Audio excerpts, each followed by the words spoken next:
ओम श्री गणेशाय नमः। नमस्कार मित्रों, हिंदू पंचांग के अनुसार इस वर्ष 2024 में हरतालिका तीज शुक्रवार 6 सितंबर 2024 को मनाई जाएगी। प्रातःकाल हरतालिका पूजा समय मुहूर्त है प्रातः 5:21 से प्रातः 7:50 तक। तृतीया तिथि का प्रारंभ 5 सितंबर दोपहर 12:21 से हो जाएगा और 6 सितंबर शाम को 3:01 तक रहेगा। उदया तिथि के अनुसार हरतालिका तीज का व्रत 6 सितंबर को रखा जाएगा। इस दिन प्रातः स्नान करने के बाद भगवान शिव और माता पार्वती को साक्षी मानकर हाथ में जल लेकर व्रत का संकल्प करें। दिन भर निर्जला व्रत रखें। सूर्यास्त के बाद शाम के समय एक मिट्टी से माता गौरी, शिव, गणेश की मूर्ति बनाकर पूजन करें। सुहाग की सभी वस्तुएं माता को अर्पित करें। सिंदूर अर्पित करें। फल, फूल, दीप, मिठाई इन सब से माँ को पूजन करें। दुर्बा माँ गौरी को छोड़कर शिव और गणपति को अर्पित करें। शिव गणेश को जनेऊ और माता को चुनरी अर्पित करके सभी मूर्तियों को सुंदर सा सजाएं। फिर धूप दीप जगाकर कथा सुनें। अब कथा है, प्रभु शिव ने कहा, हे गौरी, अपने बाल अवस्था में पर्वतराज हिमालय के स्थित गंगा तट पर 12 वर्षों तक आपने अधोमुखी होकर तप किया।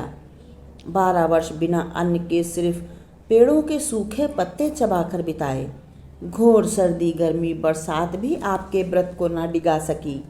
विकराल से विकराल परिस्थिति में भी आप अपनी तपस्या में लीन रहीं। आपके पिता आपकी इस असाधारण तप को और कष्ट को देखकर अत्यंत दुखी हुए। एक दिन माता की तपस्या और उनके पिता के कष्ट को देखकर नारद उनके पिता के समक्ष गए। पार्वती के पिता ने उनका यथोचित हार्दिक सत्कार किया और आने का प्रयोजन पूछा। इस पर महर्षि नारद ने कहा, गिरिराज, मुझे भगवान विष्णु ने आपके पास भेजा है। श्री हरि आपकी पुत्री के तप को देखकर अति प्रसन्न हैं और वे आपकी पुत्री से विवाह करना चाहते हैं। गिरिराज ने सहर्ष इस संबंध को स्वीकार कर लिया। नारद ने श्री विष्णु से जाकर विवाह की मंजूरी के विषय में बताया। उधर नारद की बात सुनकर गिरिराज की खुशी का ठिकाना ना रहा। उनके सभी कष्ट दूर हो गए। वे कहने लगे, स्वयं श्री हरि मेरी पुत्री से विवाह करना चाहते हैं तो इससे अधिक मेरे लिए और प्रसन्नता की बात क्या हो सकती है। वे तो साक्षात परम ब्रह्म हैं। मेरी पुत्री श्री हरि से विवाह के पश्चात अत्यंत सुखी रहेगी और मुझे क्या चाहिए। ये प्रसंग जब माता पार्वती के कानों में पड़ा तो वे अत्यंत दुखी हुईं। तब माता पार्वती की एक सखी उनके कष्ट को समझ गई और वे माता से पूछने लगी कि क्या आप इस संबंध से प्रसन्न नहीं हैं।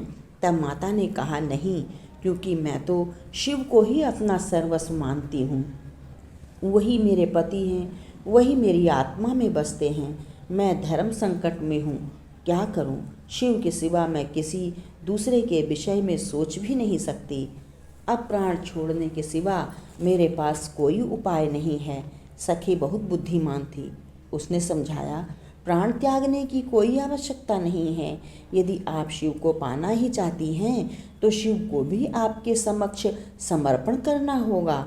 मैं आपको एक ऐसे घनघोर जंगल में लेकर चलती हूँ जहाँ आपके पिता आपको खोज भी ना पाएंगे और आप घोर तप करके प्रभु शिव को प्रसन्न करें। मुझे पूर्ण विश्वास है कि प्रभु शिव आपको पत्नी के रूप में अवश्य ही स्वीकार करेंगे। पार्वती ने ऐसा ही किया। वे अपनी सखी के साथ घनघोर जंगल की गुफा में बैठकर तप में लीन हो गईं।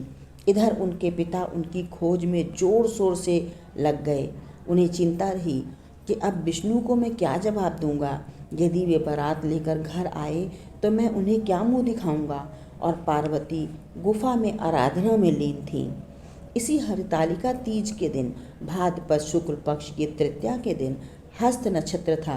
पार्वती ने रेत का शिवलिंग बनाया और तीज का निर्जला व्रत उपवास करके प्रभु शिव की पूजा आराधना किया। रात भर प्रभु शिव की स्तुति करती रहीं। पार्वती के इस घोर तप से प्रभु शिव का आसन डोलने लगा। प्रभु की समाधि टूटी। प्रभु शिव तुरंत पार्वती के समक्ष उपस्थित हुए। पार्वती से उन्होंने वर मांगने की विनती किया। तब माता पार्वती ने वरदान स्वरूप ही शिव को पति रूप में मांगा। शिव ने प्रसन्न होकर तथास्तु कहा और कैलाश लौट आए। दूसरे दिन अर्थात चतुर्थी को पार्वती ने मिट्टी के शिवलिंग और पूजन की सभी सामग्रियों को नदी में विसर्जन किया और पारण किया। उस समय गिरिराज अपने दरबारियों सहित खोजते खोजते वहां पहुंच गए। तब पार्वती ने हाथ जोड़कर पिता से विनती किया। कहने लगी, पिताश्री, मैंने इतने वर्षों तक केवल शिव को पाने के ही लिए तपस्या किया है। आपने मेरा विवाह भगवान विष्णु से तय कर दिया है। मैं अपने प्राण त्याग दूंगी, पर शिव के सिवा किसी और से विवाह ना करूंगी।